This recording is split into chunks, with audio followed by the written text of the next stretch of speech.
treasures: the greenery, the outdoor games, the homegrown vegetables and flowers, the picnics, the swimming, the fireworks, and perhaps even Renaissance fests.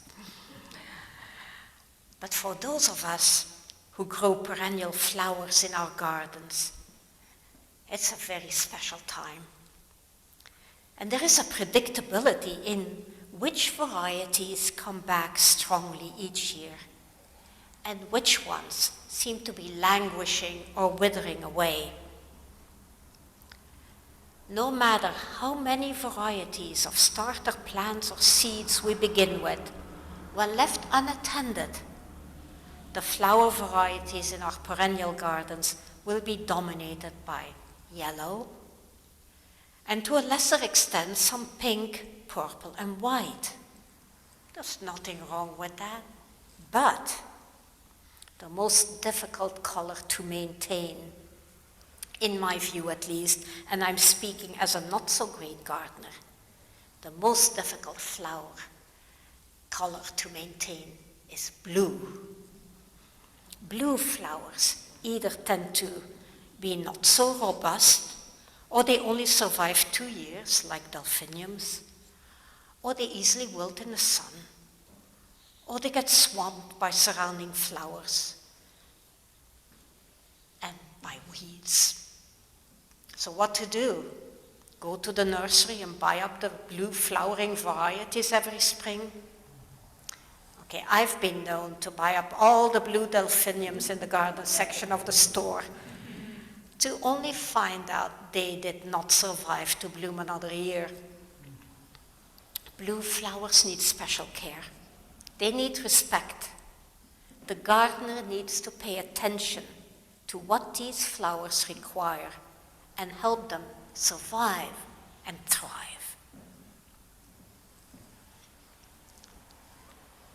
I was thinking about blue flowers when I attended the General Assembly of the Unitarian Universalist Association from June 20th through June 23rd.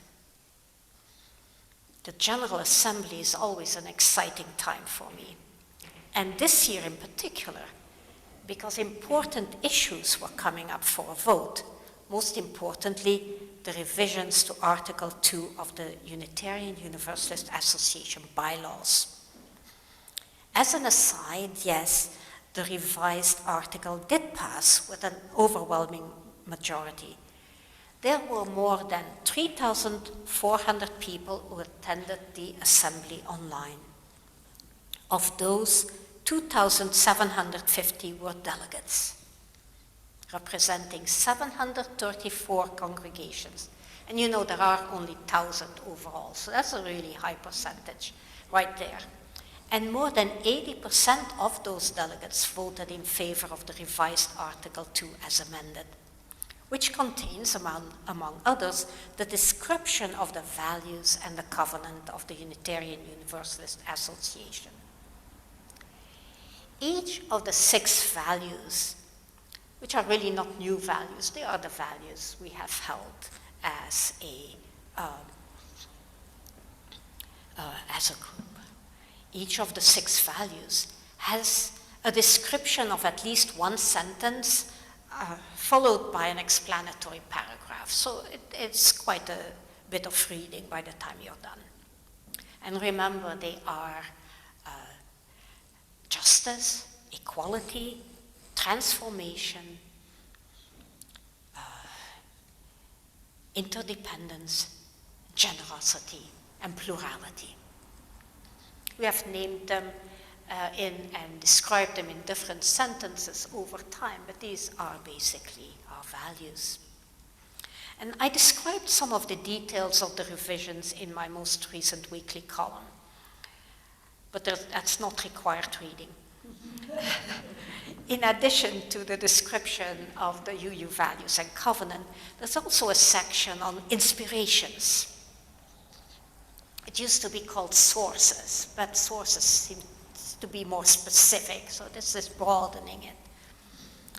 One also is devoted to inclusion, and one is devoted to freedom of belief.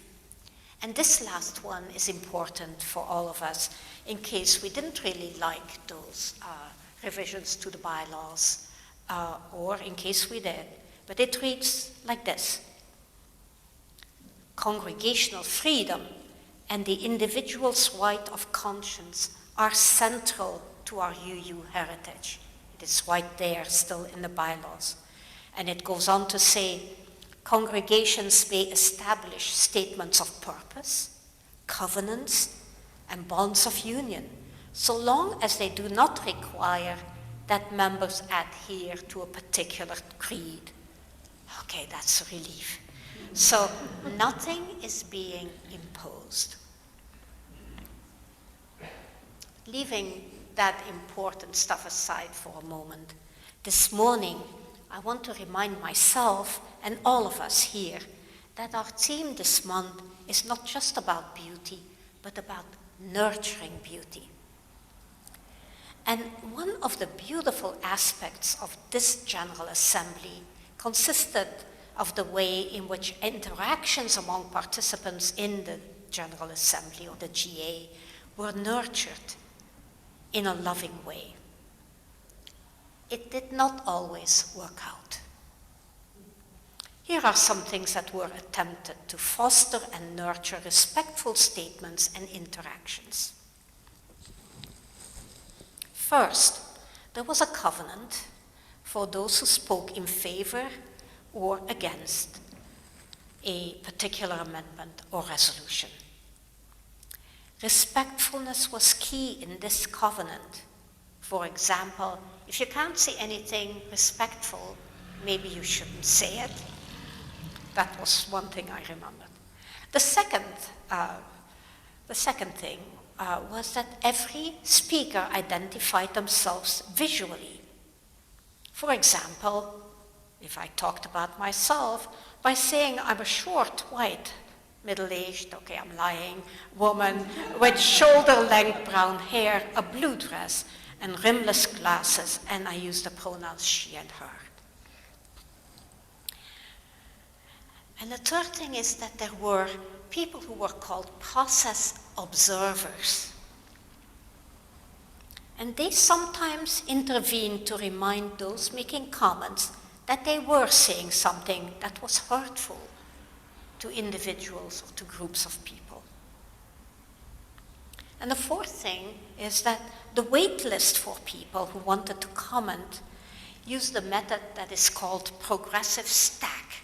A stack is just another word for a waiting line. And what makes it progressive is that people who identified as being a member of a vulnerable minority were given preference to speak. They were not required to say which minority they belonged to. It was an honor system, and they got preference. And then finally, there were also breakout rooms for people in minority groups who needed to communicate with one another. And those rooms were used, I can tell you. Did this all work out beautifully? No, it did not. We are, like all other people, we are not perfect. We have to work on these things. For example, some people with non-mainstream gender identities said that they felt uncomfortable when someone identified, say, as a cisgender male. And you might think, well, what's wrong with that? Well, it's because it made the people in the minority feel like they need to also identify along those lines. And they didn't want to necessarily. So they asked to please leave that off. But people continued doing it anyway. It takes a while for us to learn new habits. In another example, and this is one that most of us are familiar with, although there were Native American groups who had pointed out that they felt that land acknowledgement by the speakers, that those land acknowledgements are really cultural appropriation. This is the only time when those speakers were thinking about the names of the indigenous people who had been living on that land. So how that was insensitive. But yet, some continue to state whose indigenous land their home is situated on. I remember that in my internship congregation, we did make a land acknowledgement, but then we completed the sentence by saying something along the lines of, and this calls us to accountably work for indigenous rights and justice. That's going in the right direction. But nobody said anything like that in GA. Probably the most insensitive and disrespectful things that were said occurred when a business resolution was considered, which was, and I quote, to embrace people who are transgender, non-binary, and intersex as a fundamental expression of UU religious values. I remember one person in particular who spoke against adopting this resolution. And he said that we are becoming too identificationist. Is that even a word? My spell check said no. Others talked about scientific research, about postponement of puberty and such things, all while the people they were talking about were also in the meeting. So? Yes. So that was hurtful to the people who were being talked about because nobody asked them, how do you feel about this? How do you see that for yourself? It went so far as having the process observers pointing out the inappropriateness of such comments, and there were many tears that were cried. While the resolution did pass with a 92% positive vote, it might have been the highest positive vote of the whole assembly, there were lots of people who were really hurt. And some of the people in tears are my dear friends. We can do better in showing respect to one another. But it takes work. And these few things that were pointed out by process observers, I'm certainly putting in my register of things I'm going to try not to do and not to say, and improve my interaction with others that way. There was a press release that came out after the General Assembly ended. I think it was just this past Monday. And it reads as follows on the business resolution. It said, business resolutions are a mechanism by which Unitarian Universalists express their religious beliefs. Once approved, they become part of the work of the Unitarian Universalist Association. So every time they do something, they will keep in mind, how does this affect that group? What does this group think? And so on.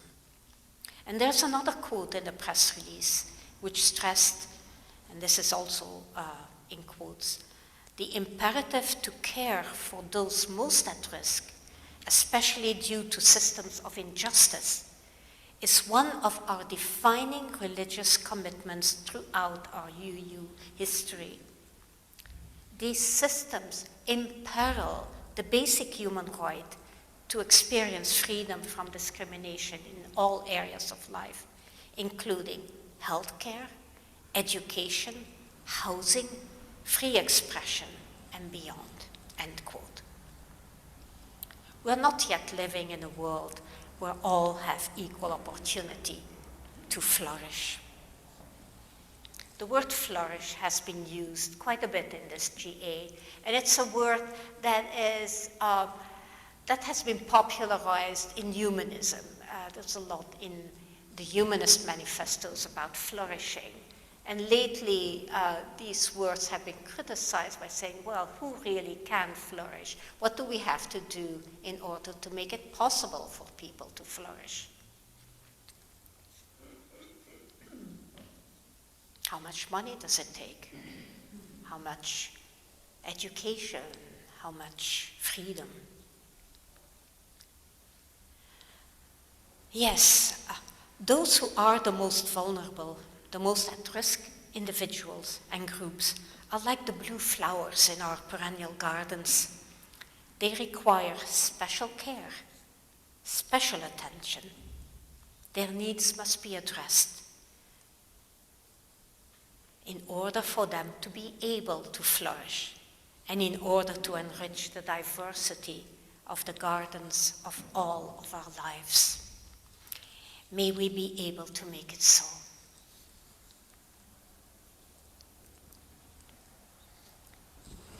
Let us now rise in body or spirit to sing our closing hymn, number 66 in the gray hymnal, When the Summer Sun is Shining.